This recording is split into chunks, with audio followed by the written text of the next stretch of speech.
Chosen one, stop. Yes, you. Pause for a moment and listen carefully, because what you are about to hear is not random. It is not just another video in your feed, and it is not simply coincidence. In our faith, we believe that reminders reach the heart at the exact moment they are meant to. And maybe this is one of those moments for you. For years, you have carried a feeling you could not fully explain. A quiet awareness. A depth that others around you did not seem to share. You noticed early that you do not experience life the way many people do. You think deeply. You feel intensely. You question things others accept without reflection. You cannot live comfortably on autopilot. And sometimes that has made you feel different, maybe even isolated. You watched people chase status, validation, temporary pleasure, and although you tried to participate, something inside you always resisted. Something inside you whispered, "This is not enough." You thought maybe you were overthinking. Maybe you were too sensitive. Maybe something was wrong with you. But what if nothing is wrong? What if the discomfort you feel in this world is not dysfunction, but awareness? In Islam, we are taught that every human being is created with a fitra, a natural inclination toward truth, toward goodness, toward Allah. Over time, that fitra can be covered by distraction, ego, trauma, and desire. But some hearts never fully forget. Maybe your heart never fully forgot. That restlessness you feel is not because you are not human. It is because you are fully human in a world that constantly encourages people to disconnect from their humanity. You struggle with certain environments because your conscience is awake. You feel drained by certain conversations because they lack substance.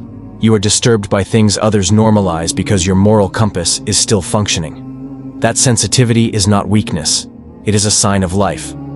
The Prophet Muhammad, peace be upon him, had a soft heart. He felt deeply.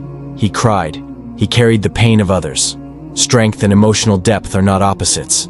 You were not created to be numb. You were not created to blend into corruption. You were not created to silence your conscience just to fit in. But understand this clearly. Being aware does not make you superior. It makes you responsible. If you see what is wrong, you are responsible for how you respond. If you understand truth, you are responsible for living by it. If you have emotional intelligence, you are responsible for using it wisely. Maybe your loneliness was not rejection, but protection. Maybe certain friendships ended because they would have pulled you further away from who you are meant to be. Maybe certain doors closed because they would have fed your ego but starved your soul. Maybe heartbreak refined your character. Maybe confusion pushed you to seek clarity in prayer. Maybe anxiety forced you to confront your dependence on control and led you back to trust in Allah.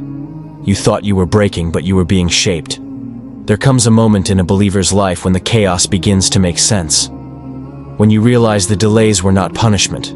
The struggles were not random. The isolation was not abandonment. Allah was preparing you, not for fame or recognition, but for sincerity. You were never meant to be flawless. You were meant to be conscious. Conscious of your words. Conscious of your actions. Conscious of the fact that this life is temporary, and every choice echoes beyond it. That feeling that you do not fully belong in this world is not because you come from somewhere mystical. It is because this world was never meant to be your final home. Every believer carries a quiet longing for something more stable, more just, more peaceful. That longing is hope in the hereafter. But you are not here to escape life. You are here to live it with discipline and intention. You are here to build character, to control your ego, to break cycles of anger and ignorance, to respond with patience when others react with hostility, to remain principled when compromise would be easier. Some people treated you differently because you refused to conform. Some were uncomfortable with your boundaries because they exposed their own lack of them. Some misjudged you because depth intimidates those who prefer surfaces. But none of it defines you. What defines you is how you respond. You bent, but you did not collapse. You cried, but you did not quit. You made mistakes, but you felt remorse. And remorse is proof your heart is alive. A dead heart does not feel guilt. An alive heart struggles, reflects, and returns to Allah again and again. You are not behind in life because your path looks different. Some people grow quickly and burn out. Others grow slowly and become stable. Islam values consistency over intensity. Your growth may be quiet, your progress may be invisible, but what is done sincerely for Allah is never wasted. There comes a stage where you stop trying to fit into spaces that weaken your faith. You stop laughing at what contradicts your values just to be accepted. You stop apologizing for your standards. Not because you think you are better than others, but because you understand who you ultimately answer to. This is not the moment you realize you are something other than human. This is the moment you accept being fully human with purpose. You have desires, but you discipline them. You feel anger, but you manage it. You have ambition, but you purify your intention. You experience fear, but you choose trust in Allah. That balance is maturity. The world may never fully understand you, and that is okay. Your goal is not universal approval. Your goal is sincerity. You are not strange. You are not too emotional. You are not weak for caring deeply.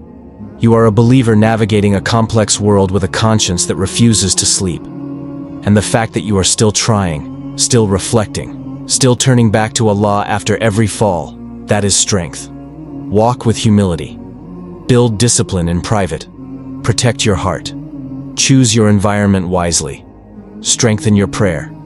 Seek beneficial knowledge. Refine your character daily. You do not need to be extraordinary. You need to be sincere. You do not need to shine for people.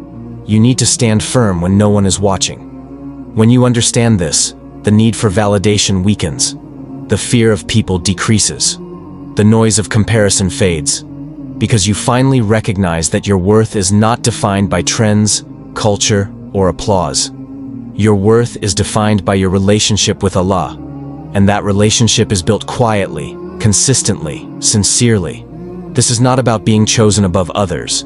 This is about choosing obedience over ego, discipline over desire, sincerity over performance. And when you live from that place, nothing in this world truly owns you.